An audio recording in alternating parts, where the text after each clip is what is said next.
cumpleaños hoy, Julio Martínez Pozo. ¿Julio? No, le estoy diciendo a Julio. ¿Quién está de cumpleaños hoy? Julio Martínez Pozo está de cumpleaños. ¿Quién está de cumpleaños hoy? Está de cumpleaños Jennifer González, que es la asistente especial del administrador del Banco de Reserva, Enrique Ramírez, pero además la esposa de Osvaldo Camilo. La esposa de Osvaldo Camilo y asistente especial de Enrique Ramírez. Felicidades, Jennifer, caramba, felicidades.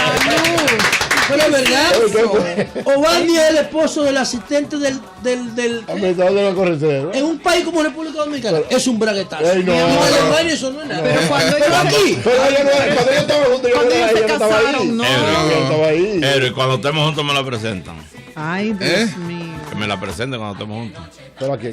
¿A ellos? Sí, tremenda persona. No un gran ser humano. Es un gran ser humano. Es un braguetazo en un país como este. Bueno, pues son las 9:46 minutos. Señores, ahora vamos a un tema también muy importante, como todos los que hemos tratado. Y está con nosotros la doctora Taria Flores. Están la doctora Taria Flores y la doctora Clevi Pérez. Ellas son infectólogas y la hemos invitado para hablar del ébola. Del ébola. Entonces, yo empezaría por esta preocupación que se ha creado ahora en Estados Unidos cuando una enfermera que tuvo, la que ha estado más tiempo en contacto con el nigeriano que murió de ébola, aparentemente también está contagiada de la enfermedad. Hasta el perro. Y entonces ella... Ya las pruebas dieron positivas. Ya las pruebas dieron positivas y siempre tuvo toda su ropaje, etcétera. Entonces, el personal aparentemente está también muy expuesto al contagio, aunque siga todo el protocolo. ¿Es así? Buen día. Pues fíjate, sí, eso realmente ha llamado mucho a preocupación. Sí. De hecho, vimos ayer que el presidente Obama se comunicó con la Secretaría de Salud de los Estados Unidos para que conjuntamente con los Centros de Control de Enfermedad, el CDC, revisaran los protocolos que se están utilizando. Porque, por ejemplo, en el caso de la enfermera Teresa Romero en España, sí se identificaron fallas en el seguimiento del protocolo. Por ejemplo, ella se toca el rostro con los guantes y todo eso y ella misma lo reconoció. Sin embargo, en el caso de los Estados Unidos, no se ha podido identificar cuál fue esa falla. Entonces, claro, esto generó pues bastante preocupación a las más altas instancias en los Estados Unidos y se están revisando los protocolos actualmente. Eso en cuanto a la enfermera que contrajo la enfermedad, pero sí hubo un fallo original con el paciente liberiano. Sí. Cuando se presenta a un hospital un viernes, reportando fiebre, le preguntan por el número del Seguro Social, él dice que no porque es delivery y lo despachan hasta el domingo. Entonces ahí hubo un fallo también del protocolo, ¿no? Exactamente. Realmente debió llamar la atención inmediatamente que este paciente que venía con fiebre procedía de Liberia y debió haberse aislado inmediatamente. El fallo ahí corresponde a la injusticia del sistema, porque el problema que se identificó de inmediato es que el hombre no tenía con qué pagar, no tenía un seguro médico, entonces no tenía con qué pagar y eso es criminal en Estados Unidos.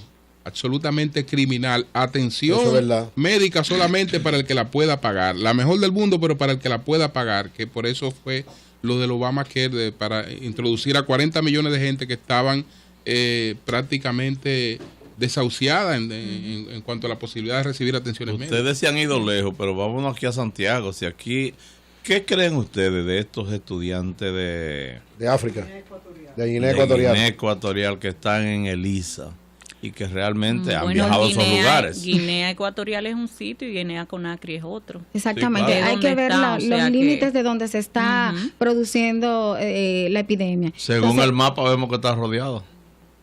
Bueno, ahora mismo está bastante identificado dónde se está dando el brote epidemiológico, porque eso es importante conocerlo, es importante que la población conozca dónde se origina el brote epidemiológico, dónde se dan los primeros casos. Estamos hablando de este caso nuevo que aparece ahora y que se ha documentado que ha sido el mayor caso de brote epidemiológico sobre ébola. Ahora bien, estos estudiantes que están en esta universidad, en el ICSA, habría que ver qué tiempo, o sea, si viajaron, cuándo viajaron, cuánto tiempo hace. Se ha planteado que no han viajado, entonces, es importante entonces pero no habría que tener algún nivel de cuidado con ellos. Bueno, si no han viajado al nexo epidemiológico, no se han puesto en contacto con la enfermedad, evidentemente No fuimos por la Además, rama. África es muy grande. O sea, sí, claro, es más probable que llegue un caso allá, porque puede ir por tierra y todo lo demás, y la migración, y es más fácil para ellos. Sin embargo, ahora mismo donde está el brote, básicamente Guinea-Conakry, Sierra Leona, Liberia, y los casos que Pero se han más lejos está presentado Estados en Unidos. Nigeria. Sí, pero Estados Unidos tiene el asunto también de que tiene mucha población africana residiendo en los Estados Unidos. Es lo mismo que pasa con Europa. O sea, son con muchos países de Europa, incluyendo Francia, España, etcétera, Reino Unido sobre todo, tienen una alta población de migrantes africanos. O sea, Nos que fuimos son por la países. rama. Bueno, pero antes de, yo quiero ¿Y aclarar cuál lo sería siguiente. el tronco? No, El tronco es. Vamos al tronco, entonces. No, es verdad, estamos en la rama. Vámonos al tronco. Voy al tronco. Sí. Voy al tronco. El tronco lo cerraron, ¿verdad? No, vámonos al tronco. Vete al Ay, yo tronco, no sé dale, cuál dale, era dale, ese al tronco No tuyo. sabemos. No, porque el tronco era un cabaret que había ahí. Era el en la- trompo. Federico Velázquez, quien no se Fabrea. No Ok, sabemos nada. pero vámonos de al eso. tronco de esto del ébola. El ven. Dunker, el dueño. Dale, Ok, dale, pero dale. la diga. Lo que vamos a saber, vamos a explicar qué produce el ébola, cómo se contagia, porque la gente ahora está en pánico de ébola. Pero, No, yo, ¿cómo bueno, se que produce? haya cuidado. Fíjense lo siguiente, ébola es un virus y pertenece a la familia ébola virus. Su nombre se conoce desde cuando se dieron los primeros inicios, desde el año 1976, que fue cuando hubo el primer brote epidemiológico. Y evidentemente se conoce en la República Democrática del Congo, lleva su nombre por el río Ébola. Entonces de ahí comienza a partir, y cuando comienza este nexo epidemiológico, es importante que quizás ustedes van a escuchar esta palabra en los infectólogos, nexo epidemiológico. La epidemiología yo creo que es lo más importante que cualquier médico debe conocer. ¿Y por qué?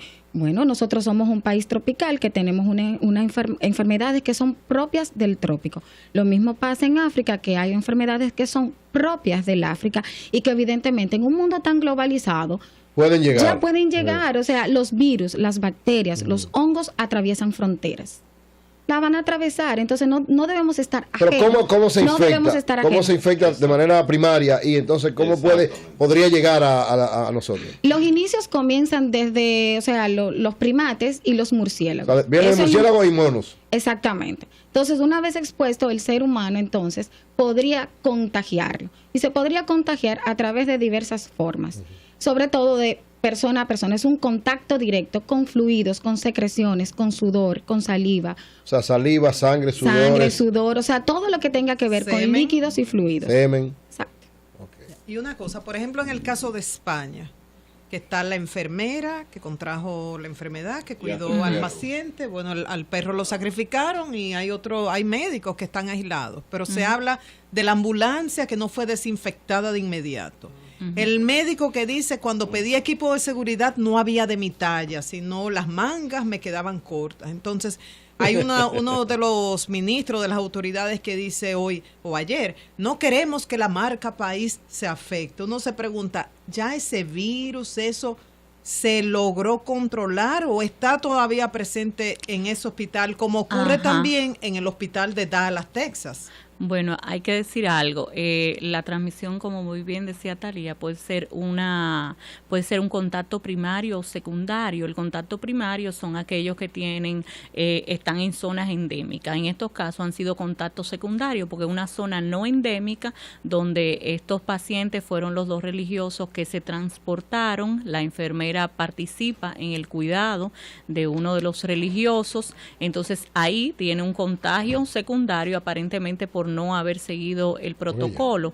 Hay que ver el periodo de incubación. El periodo de incubación del ébola en las áreas endémicas suele ser de 3 a 8 días, usualmente menos de 12. Sin embargo, el contacto secundario, el periodo de incubación se prolonga y se considera de 2 a 22 días. Es decir, que hay que esperar ¿no? Lo que se está haciendo es siguiendo a todas las posibles todo personas expuestas, exactamente, sí, tomándosele la temperatura 2 veces al día, pues si alguno de ellos presenta fiebre, inmediatamente los deben síntomas principales notificarlo. son los síntomas principales del Inicialmente la fiebre, dolor de garganta, puede haber inyección o enrojecimiento de los ojos, puede haber también rash cutáneo, es decir, una erupción en la piel, malestar general, pueden haber síntomas gastrointestinales como náuseas, vómitos, y claro, a medida que el paciente va progresando y empeorando en la enfermedad, pues se van añadiendo otros síntomas derivados de esto. ¿Ébola es igual a muerte o cuál es el promedio de mortalidad? Eso va a depender, o sea, existen 4 tipos, inclusive el que se está presentando en estos momentos es el Zaire. Entonces, el Zaire es el que en estos momentos está afectando. Es uno de los que presenta la mayor mortalidad. Los libros describen que alrededor de un 90 o 95% podría producir la mortalidad. Sin embargo, es importante aclarar que en estos momentos este brote epidemiológico se presenta alrededor entre un 50 a un 60% de mortalidad. Una cosa es lo que podríamos leer en literatura y otra cosa también es lo que se llama medicina basada en la evidencia y en la experiencia. Entonces eso es importante también conocerlo. Con relación a lo que decía Clevis, muy bien, es la presentación. Ébola está dentro del grupo de los que se conocen enfermedades que son fiebre hemorrágica. Dentro de este grupo aparecen muchísimas enfermedades que tienen las mismas entidades. Entonces, por eso de ahí la importancia del monitoreo de la fiebre, constantemente, el chequeo, ver cómo va evolucionando el paciente. Yo creo que aquí lo más importante es buscar de dónde viene el paciente, o sea, lo que desde el principio venimos enfatizando, nexo epidemiológico. Segundo, seguimiento clínico. Tercero, hacer una buena anamnesis con el paciente, de dónde viene usted, dónde visitó, cuál fue el último lugar donde usted visitó, los síntomas clínicos, cómo se van desarrollando y que el médico tenga en consideración el periodo de incubación que es de 2 a 21 días. ¿Hay vacunas contra el ébola? O sea, los Estados Unidos, ¿verdad que ya la desarrollaron y la tienen guardada para su caso nada más? O sea, desde hace mucho se han publicado estudios de vacunas de ébola. Ahora no están todavía aptas para ser aplicadas en los seres humanos. Dicen que el que llegó ahora, el que llegó, el liberiano. No, el que llegó a Estados Unidos, que se salvó, supuestamente, Brantley, fue por una vacuna que le pusieron los norteamericanos. Bueno, es importante aquí reconocer, Estados Unidos buscó, o sea, él fue y lo buscó, o sea, lo trajo con todas las medidas de bioseguridad como deben establecerse. Y además de eso le dio el seguimiento clínico. Por eso nosotros decíamos que la mortalidad era alrededor entre un 50 a un 60%. Iba a depender del seguimiento clínico que se le hacía al paciente.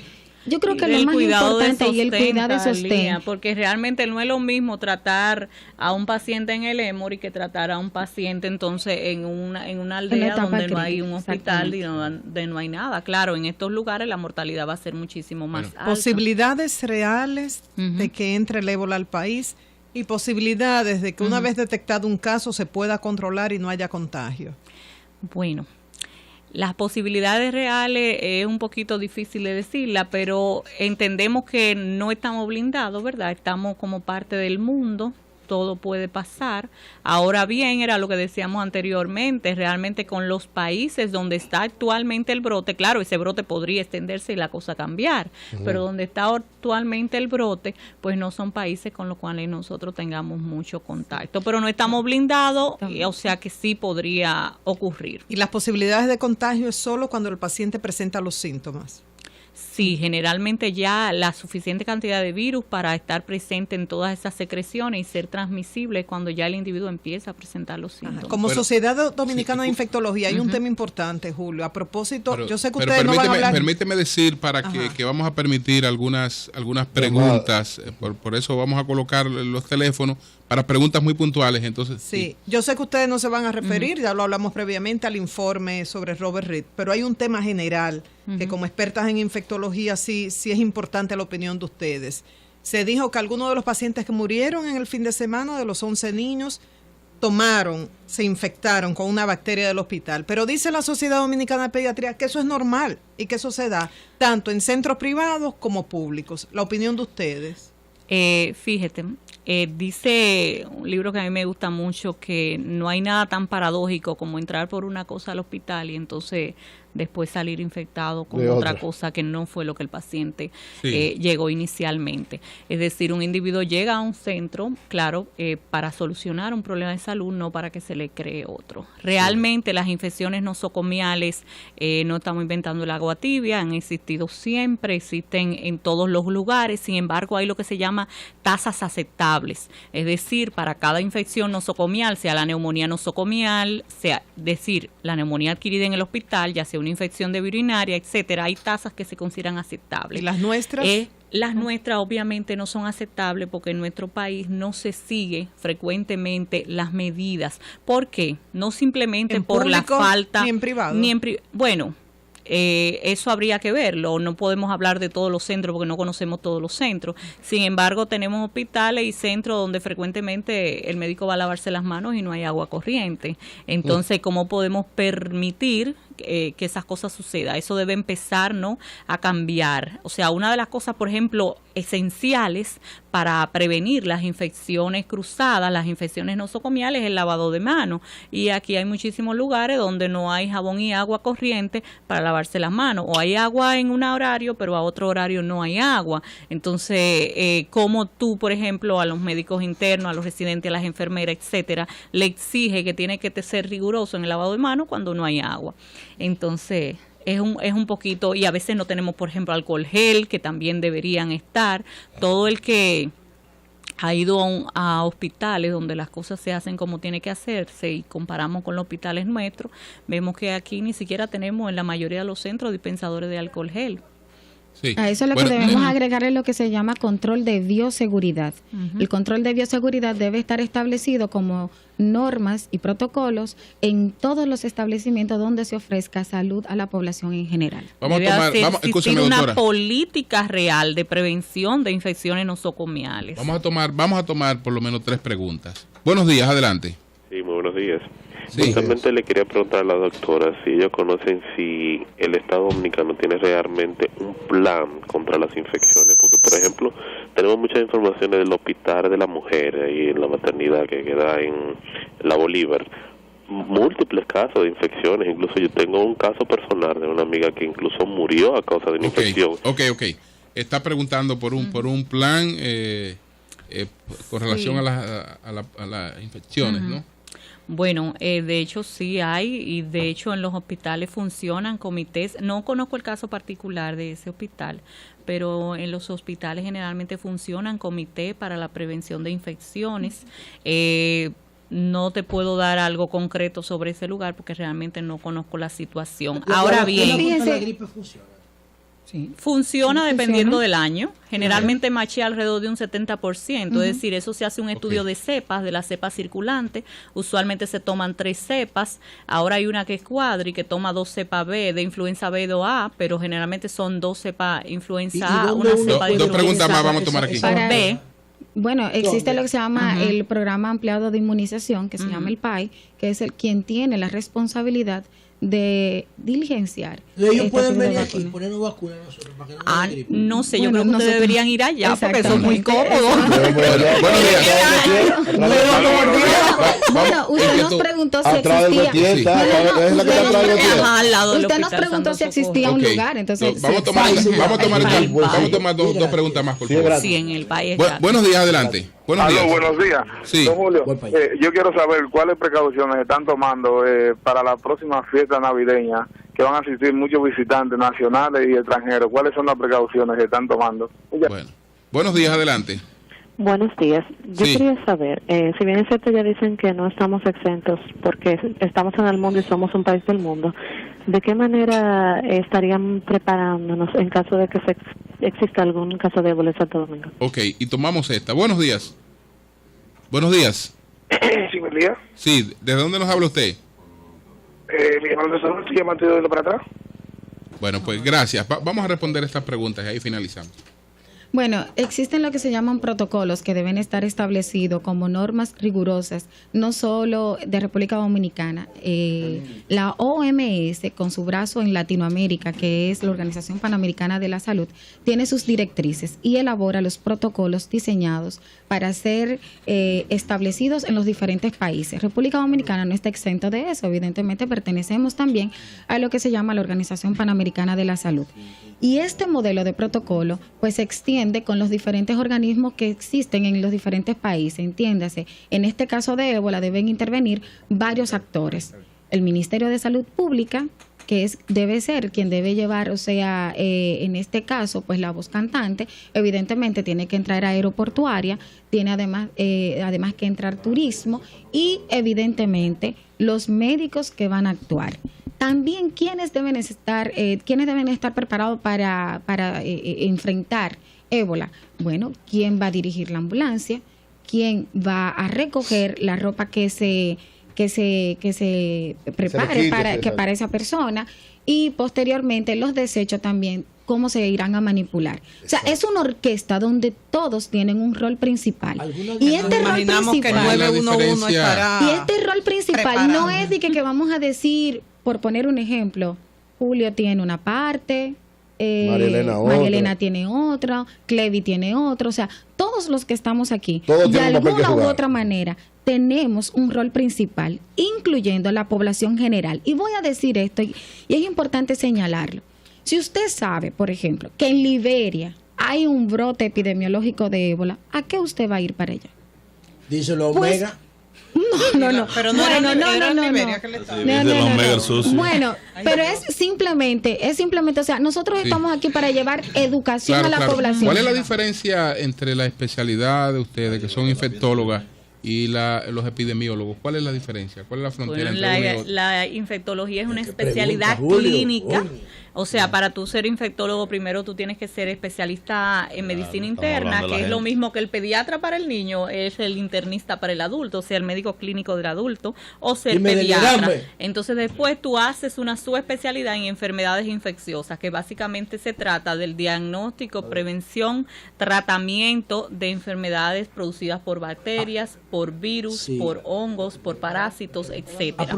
Otra cosa muy diferente es la epidemiología. Ya la epidemiología, que se trata, ¿no?, sobre el estudio de casos, brotes. Hay varios vertientes. Una es la epidemiología hospitalaria, una es la epidemiología de campo, que trabajan en comunidades, etcétera. Pero básicamente no es una especialidad clínica. La diferencia es totalmente diferente. O sea, nosotros trabajamos la parte clínica, pero sí nos apoyamos de ello. A propósito de esa pregunta que hace Julio, todo el mundo vive hablando de ébola y del virus, pero nadie explica lo que es un virus y cómo entra el ser humano y dónde vive, cómo uno se contagia.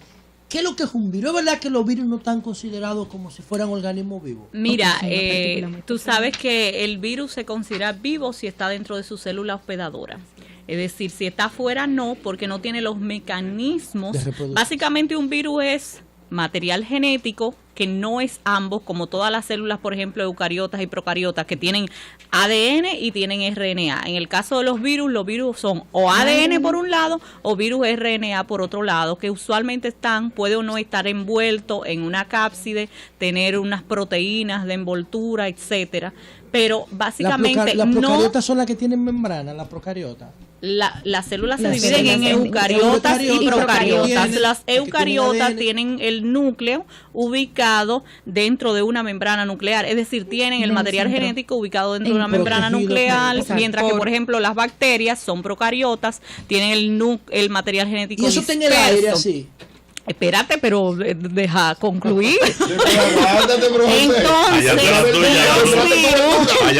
Los virus, exactamente. Bueno, sí. Entonces los virus se consideran que están vivos si están dentro de su célula hospedadora, porque ¿qué hace el virus? El virus generalmente toma el material genético de la célula, o mejor dicho, el material para sintetizar sus propias proteínas. ¿Y cómo entra si la célula está cerrada con una membrana? Ajá, pero tiene mecanismos, por ejemplo, hay virus, como el virus de la gripe, entra uniéndose a un receptor que es el ácido ciálico, de ahí empieza un mecanismo de endocitosis.